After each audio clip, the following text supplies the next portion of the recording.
있는 말씀 사도행전 4장 13절에서 22절입니다. 사도행전 4장 13절에서 22절입니다.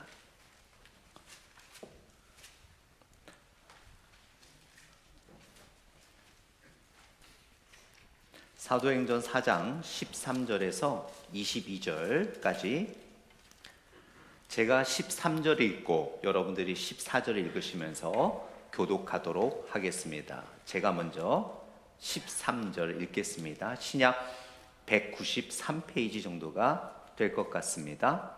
사도행전 4장 13절 말씀 제가 읽습니다. 그들이 베드로와 요한이 담대하게 말함을 보고 그들을 본래 학문 없는 범인으로 알았다가 이상히 여기며 또 전에 예수와 함께 있던 줄도 알고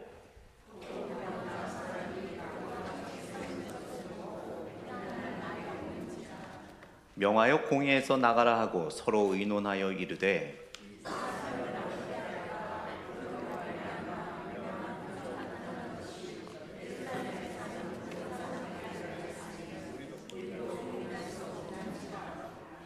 이것이 민간에 더 퍼지지 못하게 그들을 위협하여 이후에는 이 이름으로 아무에게도 말하지 말게 하자 하고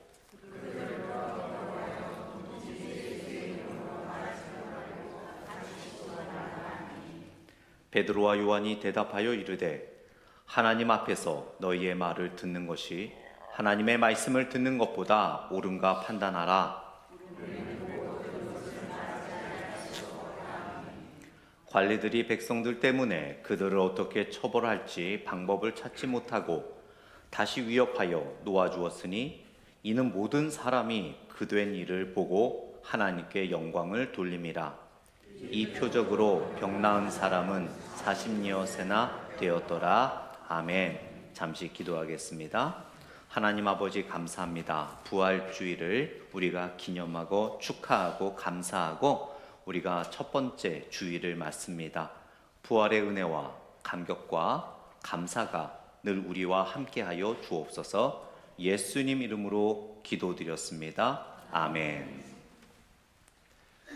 1945년도 8월쯤에 세계 2차 대전이 거의 끝날 때쯤이었습니다. 이미 그 전에 히로시마에 원자폭탄이 떨어져서 완전히 폐허가 되었죠. 그때 많은 대부분의 과학자들은 앞으로 75년 동안은 이 히로시마에는 어떠한 작은 생물도 존재할 수 없을 것이다라고 예견을 했습니다. 그러나 그 폭탄이 떨어지고 얼마 지나지 않아 작은 새싹들이 히로시마에 나기 시작했습니다. 그 새싹 중 하나의 이름이 아가시오라는 꽃이었는데요, 한국말로는 나팔꽃이었습니다.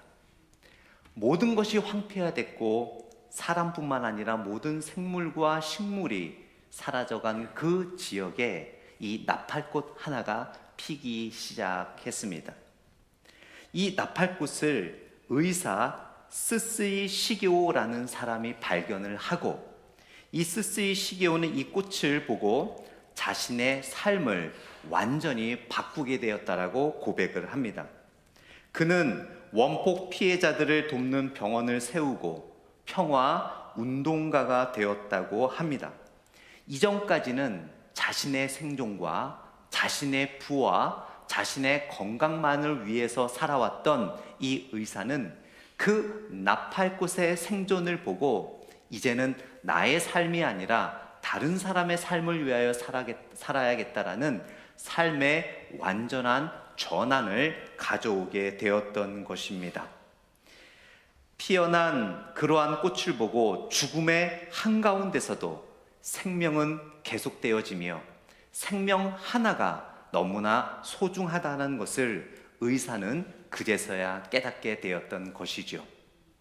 그렇듯 이러한 새로운 생명 하나가 죽음에서 다시 새롭게 피어난 꽃 하나가 의사의 삶을 완전히 바꾸었던 것처럼 오늘 본문 사도행전 4장에 보게 되면 이 닥터처럼 삶이 완전히 바뀐 사람들이 있습니다. 바로 베드로와 예수님의 제자들입니다. 이들이 삶이 바뀐 이유는 바로 하나였습니다. 그들은 예수님의 십자가를 보면서 원자폭탄이 히로시마에 떨어지는 것처럼 많은 제자들은, 예수님을 쫓아다니던 사람들은 그렇게 생각했습니다. 이제는 끝났다. 십자가는 죽음이다. 더 이상 십자가에는 생명이 없다. 이제는 끝났다라고 생각을 했습니다. 그러나 그리스도의 부활을 제자들은 보게 되었고 경험하게 되었습니다. 그 그리스도의 부활을 통해서 예수님의 제자들의 삶은 완전히 변하게 되었던 것을 성경을 통해 알 수 있습니다. 그래서 저는 오늘 본문을 통해서 부활을 경험한 변화된 삶이라는 제목으로 제자들의 삶이 부활을 통하여 어떻게 변했고 또 어떠한 삶을 살았는지를 통해 우리가 지난주에 여러분 부활을 축하하고 부활을 또한 간접적으로 경험하고 부활에 대한 감사 예배를 드리지 않았습니까? 그렇듯이 부활 이후에 우리들의 삶은 어떻게 살아야 되는지 오늘 본문을 통해 함께 같이 나누기를 원합니다. 첫 번째로 부활을 경험한 제자들은요, 담대함을 얻었습니다. 오늘 본문 13절 말씀을 다시 한번 보겠습니다. 오늘 본문 13절을 보게 되면 그들이 베드로와 요한이 담대하게 말함을 보고 그들은 본래 학문 없는 범인으로 알았다가 이상히 여기며 또 전에 예수와 함께 있던 줄도 알고라고 이야기를 합니다. 지금 베드로와 요한은 그냥 사람들과 함께, 편한 사람들과 함께 편한 곳에 있는 것이 아니라 사내들인 공회에 있습니다. 사내들인 공회는요, 그 당시에 유대인들의 리더들이 있는 곳입니다. 정말 많이 배운 사람들, 철학적이고 이성적인 질문으로 그 자리에 있는 사람들에게 정말 등에 땀이 흐르는 그러한 압력과 부담을 주는 곳에 이 베드로와 요한이 있는 거예요. 그런데 베드로와 요한은 사내들인 공회에서 거기에 있는 사람들과 함께 대화할 수 있는 그러한, 편하게 말하자면 급이 되는 그런 사람들이 아니었어요. 정말 많이 배우지 못했고 말도 많이 못 해봤고 많은 사람들과 깊은 대화를 한 번도 해본 적이 없는 사람이 바로 베드로였습니다. 그런데 오늘 본문에 보니까 담대하게 이야기했다라고 이야기하는데요, 여기서 담대하다라는 원어의 의미는 거침없이, 무서움 없이, 막힘 없이 담대하게 선포하고 전했다라고 이야기하고 있습니다. 어떻게 이들이 이렇게 변했을까요? 여러분, 우리가 사복음서를 보게 되면 베드로와 제자들의 모습은 어떠했습니까? 예수님께서 가장 필요한 순간에 자신이 혹시 잡힐까봐 두려워 숨었던 자였습니다. 예수님을 3번이나 부인했던 자였습니다. 예수님이 십자가에서 돌아가셨을 때 음매 무서워하며 도망갔던 예수님의 제자들이었고, 예수님이 부활하신 이후에도 유대인들이 자기들을 잡을까봐 다락문을 꼭꼭 잠그고 무서워서 숨어있던 자들이 바로 베드로와 제자들이었습니다. 그런데 예수님의 부활을 경험하고 나서 베드로와 예수님의 제자들은 가장 먼저 비겁한 겁쟁이가 아닌 담대한 크리스천들이 되었습니다. 담대한 믿음을 갖게 되었습니다. 여러분, 우리가 예수님의 부활을 믿는다면, 우리가 예수님의 부활을 경험했다면, 우리가 예수님의 부활의 은혜가 우리 안에 있다고 믿는다면 우리도 베드로처럼, 제자들처럼 담대한 신앙생활을 이어가야 될 줄 믿습니다. 오늘 본문에 보니까 너희가 십자가에 못 박은 나사렛 예수 그리스도라고 베드로가 그렇게 선포하고 있습니다. 그런데 여기서 이 베드로가 선포한 너희가 십자가에 못 박은 나사렛 예수 그리스도. 우리는 이 말에 대해서 잘 알고 있고 잘 이해하고 있기 때문에 별로 우리는 심각하게 생각하지 않을 수 있어요. 이 말이 어때서?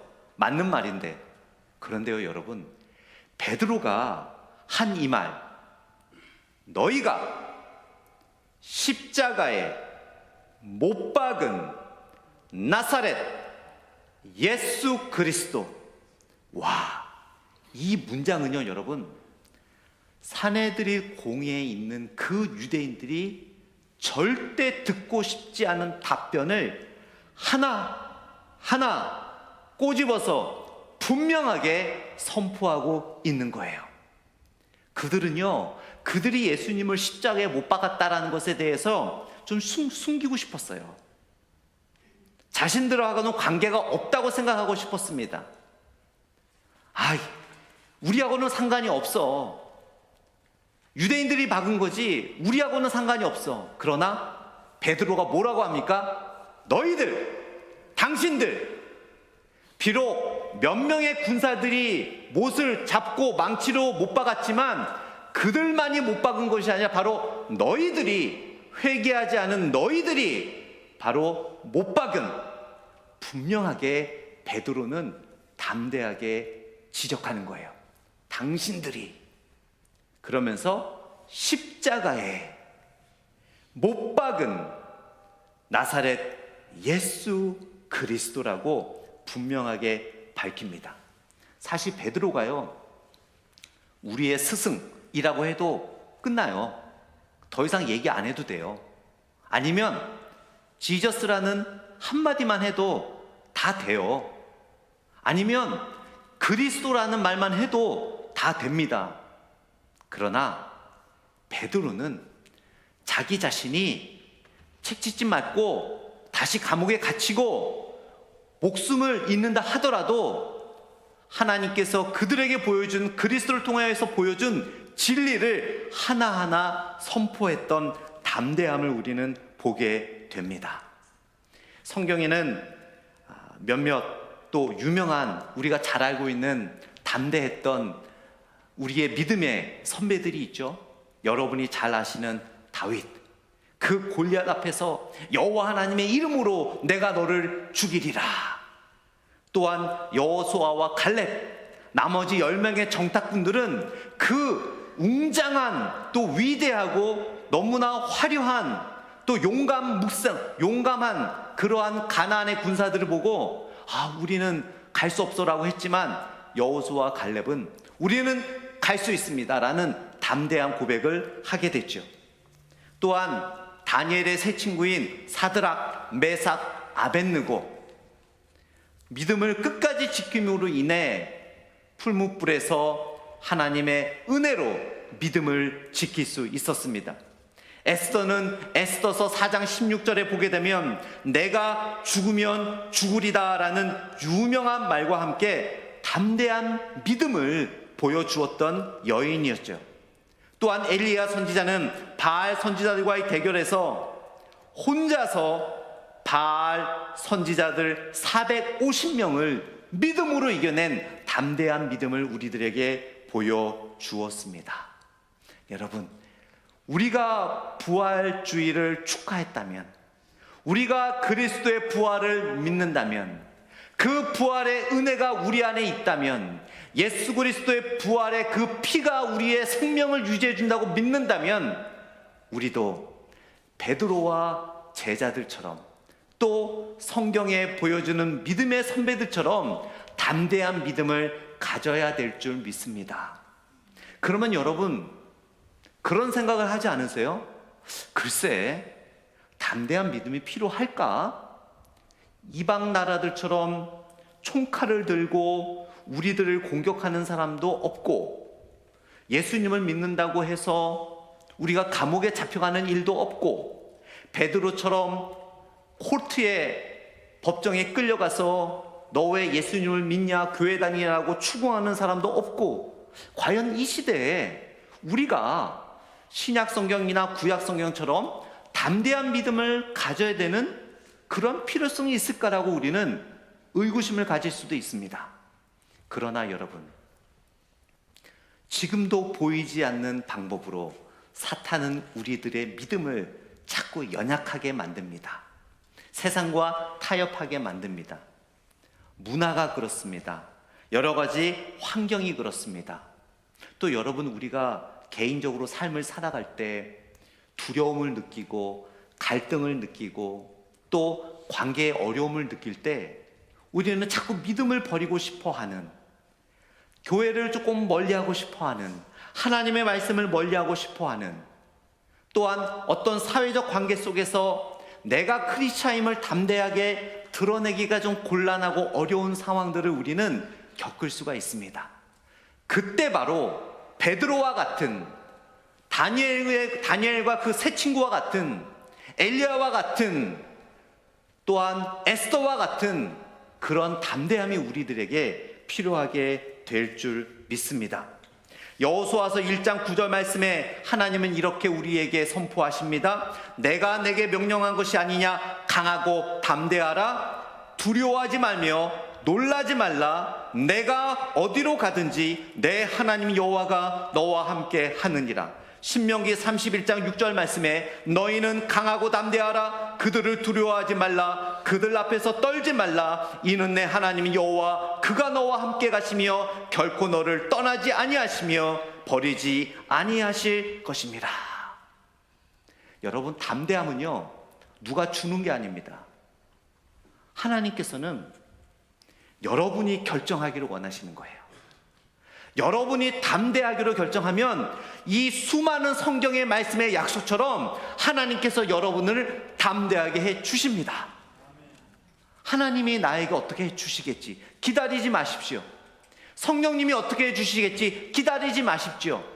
목사님이 설교를 통해 내 마음을 담대하게 해 주시겠지? 그런 수동적인 마음 갖지 마십시오. 바로 이 시간 제자들이 그리스도의 부활을 믿음으로 담대하기로 결정한 것처럼 여러분이 어떠한 상황 속에서도 하나님의 말씀을 붙잡고 부활하신 그리스도의 부활의 약속을 믿으며 담대할 때 하나님께서 여러분들을 담대하게 해 주심을 믿으시기 바랍니다. 그래서 시편 27편 14절 말씀에 여호와를 기다릴지어다 강하고 담대하며 마음을 굳게 하라라고 하나님은 말씀하시는 것입니다. 여러분, 그런 담대한 결단으로 하나님의 놀라운 담대함의 은혜를 경험하시는 여러분이 되시기를 축원드립니다. 문화적, 사회적, 또 개인적 상황 속에서 우리들은 너무나 연약해질 때가 많이 있습니다.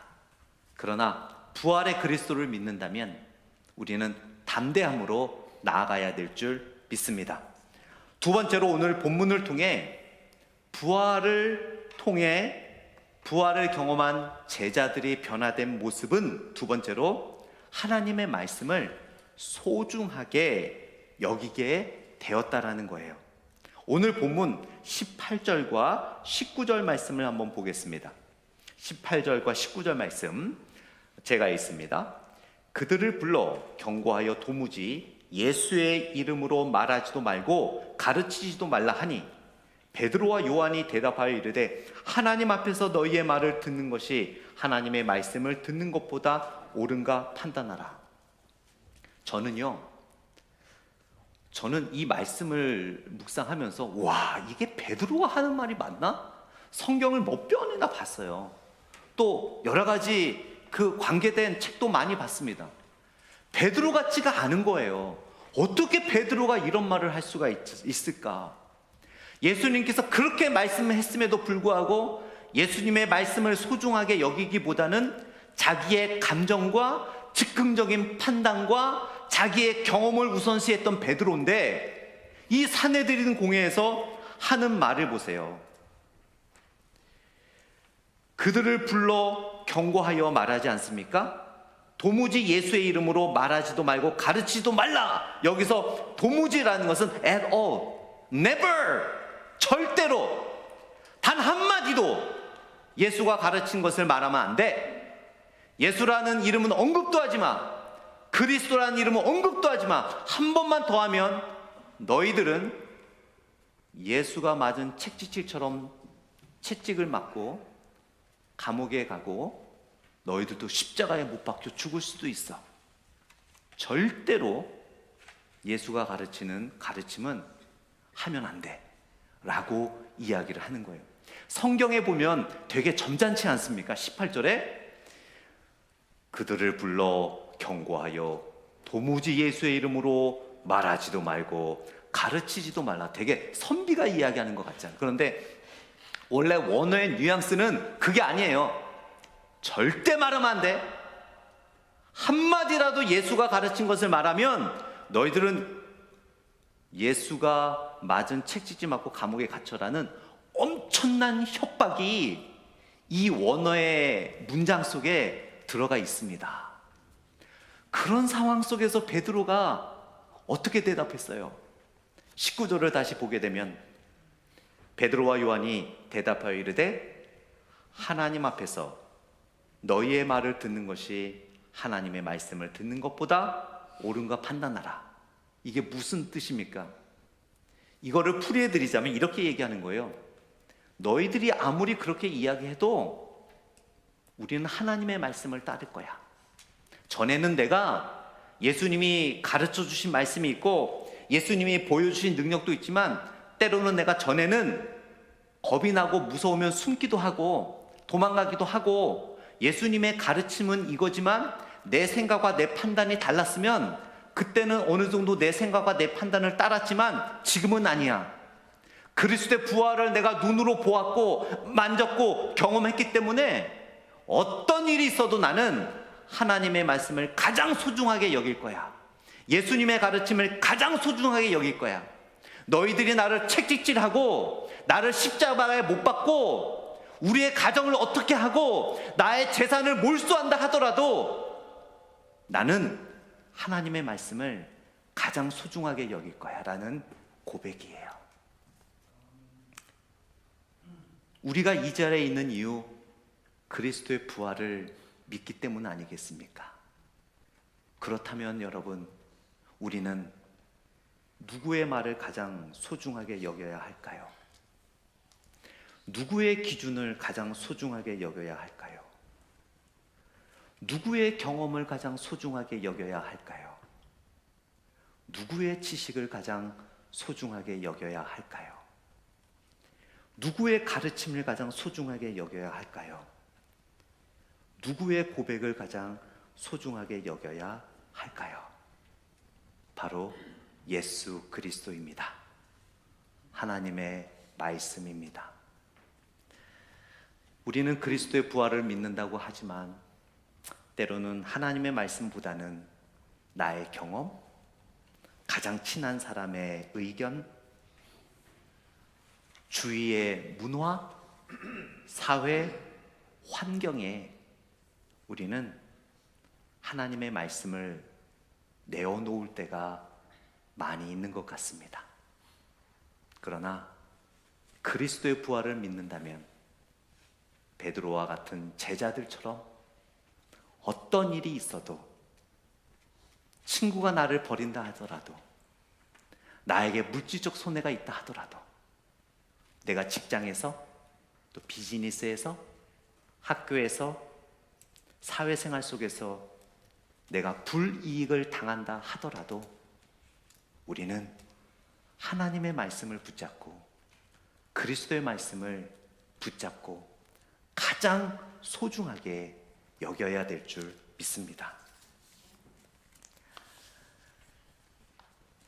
부활을 경험한 그 제자들이 하나님의 말씀, 그리스도의 말씀을 소중하게 여김으로 또한 그들의 태도가 바뀌게 되는데요. 사도행전 4장 21절과 22절의 말씀을 보게 되면 우리는 보고 들은 것을 말하지 아니할 수 없다라고 이야기를 하면서 21절에 이는 모든 사람이 그 된 일을 보고 하나님께 영광을 돌립니다. 그럼 여러분, 하나님의 말씀을 가장 소중하게 여기는 것, 예수님의 가르침을 가장 소중하게 여긴다는 것이 무엇일까요? 바로 오늘 본문 21절과 22절에 나와요. 바로 하나님의 영광을 생각하는 것입니다. 사도행전 3장 12절과 16절에 보게 되면 베드로가 기적을 베푼 이후에 사람들이 베드로를 막 높여주고 베드로에게 영광을 돌리니까 베드로가 이런 말을 합니다. 이스라엘 사람들아, 이 일을 왜 기이 여기느냐? 우리 개인의 권능과 경건으로 이 사람을 걷게 한 것처럼 왜 우리를 주목하느냐? 그 이름을 믿음으로 그 이름이 너희가 보고 아는 이 사람을 강하게 하였나니 예수로 말미암아 난 믿음이 너희 모든 사람 앞에서 이같이 완전히 낫게 하였느니라. 여러분, 제가 만약에 베드로라면 제가 기도를 해서 여러분 중에 누가 불치병이 걸렸는데 병이 나았어요. 그래서 이야, 시애틀 평강전후교회 김홍현 목사님이 기도했더니 병이 나았어. 그러면 어깨도 좀 피고, 아 그렇지, 제가 기도했습니다, 이렇게 말할 수도 있을 것 같아요. 그러나 베드로는 왜 이러세요, 왜 이러세요? 제가 한 게 아닙니다. 예수님을 믿는 믿음이 한 것입니다. 예수님의 능력이 하신 것입니다. 하나님이 하신 것입니다. 저는 한 거 없어요. 저는 한 거 없습니다. 저한테 이러지 마십시오라고 베드로가 이야기하는 거예요. 여러분, 하나님의 말씀을 소중하게 여기는 사람, 예수님의 말씀을 소중하게 여기는 사람은 모든 영광을 하나님께 돌리는 사람입니다. 하나님의 말씀을 소중하게 여기고 예수님의 말씀을 소중하게 여긴다는 것은 추상적인 게 아닙니다. 철학적 이론이 아닙니다. 그저 우리의 사상으로 그렇게 생각하는 것으로 끝나는 게 아니에요. 매 순간순간 모든 일을 하나님께 영광 돌리는 자가 바로 하나님의 말씀을 소중하게 여기는 자임을 우리는 알 수 있습니다. 테레사 수녀가 노벨상을 받았을 때 이런 말을 했어요. 저는 하나님의 연필일 뿐입니다. 하나님이 생각하시고 하나님이 행동하십니다. 제가 한 모든 일들은 다 하나님이 한 것입니다. 참 아름다운 말인 것 같습니다. 저는 하나님의 연필일 뿐입니다. 붓일 뿐입니다. 세상에 그려진 아름다운 그림들, 우리 테레사 수녀가 얼마나 좋은 일을 많이 했습니까, 여러분? 그 많은 선행의 그림들, 내가 한 것이 아니라 나는 도구일 뿐입니다. 하나님이 하신 것입니다 라고 하나님께 영광을 돌렸습니다. 여러분, 여러분의 삶 누가 그려가고 있을까요? 여러분이 이루어가고 있는 일들, 그거를 누가 하고 있을까요? 물론 저나 여러분이 하고 있지만 테레사 수녀가 고백한 것처럼 우리는 단지 도구일 뿐임을 믿습니다. 우리를 붙잡고 우리를 인도하시는 분, 여러분의 사업을 운영하시는 분, 여러분의 직장을 운영하시는 분, 여러분의 학업을 운영하시는 분, 여러분의 가정을 운영하시는 분, 여러분의 건강을 운영하시는 분, 이 시애틀 평강장로교회를 주도하시는 분은 바로 예수 그리스도임을 믿으시기 바랍니다. 그것이 바로 하나님의 말씀을 가장 소중하게 생각하는 삶의 자세입니다. 마지막 세 번째로 부활을 경험했던 제자들이 변한 모습은요, 예수님과 동행하는 삶이 그들의 삶을 통해 나타났어요. 오늘 본문 13절을 보게 되면은요, 여러분 13절 말씀을 다시 보겠습니다. 우리 같이 한번 읽어볼까요? 시작.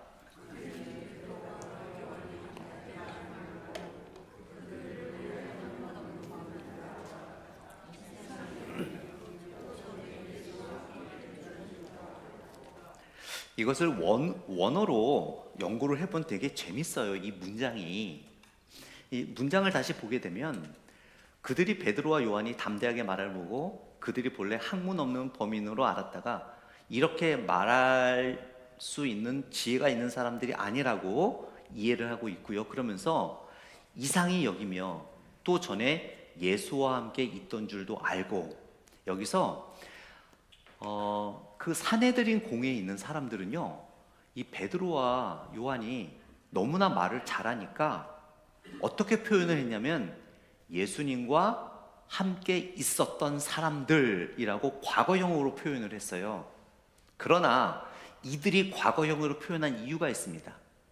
부활하신 그리스도의 능력이 그들의 언변을 변화시켜 준 것에 대해서 인정하고 싶지 않은 거예요.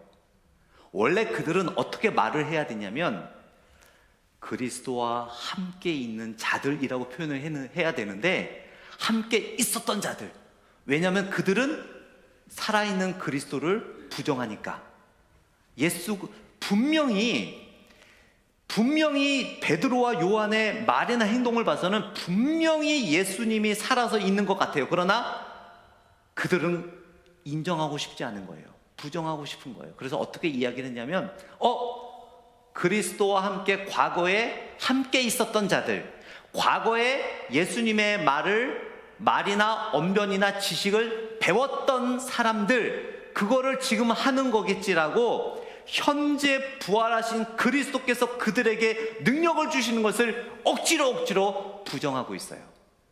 그들이 부정하는 이 말투 속에 어떤 중요한 의미가 있냐면요, 베드로와 요한에게 그리스도가 지금도 역사하시고 동행하신다는 동행의 증거가 나타나고 있다라는 의미가 이 문장 속에 여러분 들어가 있는 거예요. 그러니까 그들이 느끼는 것을 부정하기 위해서 과거형으로 이야기했지만, 그들이 과거형으로 이야기했다는 의미는 지금 그 현장에서 그리스도가 그분과 함께, 그 제자들과 함께 동행하고 있다라는 것을 나타내고 있다라는 겁니다. 결국 여러분, 그리스도의 부활을 믿는 성도는요, 우리들의 삶 속에서 저 사람은 예수님이 함께하는 사람이야 라는 증거가 나타나야 돼요. 저 아무개 목사라면서 과연 예수님이 있는 사람이야? 라고 하면 안 돼요. 저 아무개 집사, 아무개 장로, 아무개 성도, 우리는 그리스도의 부활을 믿는다면 우리의 말과 우리의 행동과 우리의 삶을 통해 저분은 주님과 함께 하시는 분이다, 저분은 예수님과 함께 하는 분이다 라는 모습이 우리들의 삶에 나타나야 될 줄 믿습니다. 디트리히 본헤퍼라는 아주 유명한 목사님이자 신학 교수님이 계셨어요. 이 디트리히 본헤퍼, 나중에 기회 되시면 여러분 이 디트리히 본헤퍼의 책을 좀 읽어보십시오. 이 디트리히 본헤퍼는 그의 저서 제자도에서 이런 말을 합니다. 그리스도를 따른다는 것은 본질적으로 그분과 함께하는 것이다. 예수님의 인격이 없이는 제자도 될 수 없다. 이 디트리히 본헤퍼는요, 나치 독일 시대에 신앙을 지키기 위해 목숨을 바친 사람이었습니다. 이분의 친구였던 사람이, 동료 수감자였던 사람이 이 디트리히 본헤퍼가 처형당하는 순간 이런 말을 했다고 증언을 했어요. 본헤퍼는 마치 보이지 않는 누군가와 끊임없이 대화하고 있는 것과 같았다고 이야기를 합니다. 그의 평온함과 확신에 찬 모습은 정말 누군가와 동행하고 있고, 누군가가 그에게 용기를 주고 있었던 것 같고, 누군가의 모습을 본헤퍼를 통해 볼 수 있었다라고 이야기합니다. 그 누군가는 바로 예수 그리스도였다라고 그 함께 수감되어 있던 자가 이야기를 합니다. 죽음의 마지막 순간에서도 이것이 끝이 아니라 진정한 시작이라는 말을 남기며 처형당했던 본헤퍼, 끝까지 그리스도와 동행했던 본헤퍼였습니다.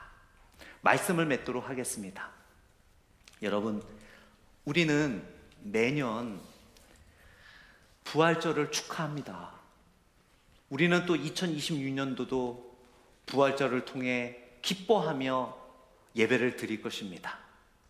그러나 이제는 2024년도 부활절 다음 삶과는 2025년도 오늘부터의 삶은 달라지기를 축원드립니다.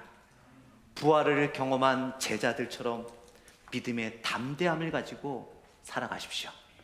담대함은 여러분, 하나님이 먼저 만들어주는 게 아니에요. 누군가 주어주는 게 아니라 내가 결단하는 거예요. 그 결단을 통해 하나님은 여러분을 담대하게 만들어 주십니다. 두 번째는 뭐였습니까? 어느 무엇보다도 하나님의 말씀을 소중히 여기시는 여러분이 되시기를 원합니다. 그냥 소중하게 여긴다는 것은 소중하게 여겨야지라는 다짐이 아닙니다. 우리의 삶 속에서 하나님의 영광을 먼저 생각하고 영광을 드러내는 삶이 바로 하나님의 말씀을 소중하게 여기는 삶이었습니다. 또한 마지막으로 부활을 경험한 예수님의 제자들은 그들의 삶 속에서 예수님과의 동행을 나타내고 증거하는 삶을 살았습니다. 여러분의 말과 행동 속에 정말 예수님의 풋풋한 향기와 사랑이 늘 나타내는 그리스도와의 동행을 보여주고 나타내는 여러분의 삶이 되기를 간절히 축원드립니다. 우리 이 시간에 같이 기도할 텐데요, 몸이 불편하신 분들은 앉아 계셔도 됩니다. 일어나실 수 있는 분들만 우리 일어나시기 바랍니다. 이 시간 한번 말씀을 생각하며 같이 기도하기를 원합니다. 주님, 몇 년째 아니면 수십 년째 부활주의를 기념하고 축하하고 감사하며 보냈습니다. 그러나 정말 저의 모습과 삶은 변화가 되었는가요? 베드로와 요한과 예수님의 제자들은 부활을 경험하기 전에 겁쟁이였습니다. 자신들의 경험과 자신들의 생각과 자신들의 사고를 가장 우선시했던 사람들이었습니다. 그들은 예수님과 동행한다고 쫓아다녔지만 결국 예수님을 떠났던 자들이었습니다. 그러나 예수님의 부활을 경험하고 나서 담대한 믿음을 가졌고 하나님의 말씀을 더욱 소중히 여기며 예수님과의 동행하는 흔적을 나타내는 자들이었듯이 그리스도의 부활을 믿고 경험한 우리들의 삶, 나의 삶, 예수님의 제자들처럼 변화되게 하여 주옵소서. 오늘 말씀을 붙잡고 묵상하며 함께 이런 기도 제목으로 같이 기도드리는 시간 갖겠습니다. 같이 기도하겠습니다. 하나님 아버지, 우리들의 삶을 인도하여 주시며 함께해 주시며 감사합니다.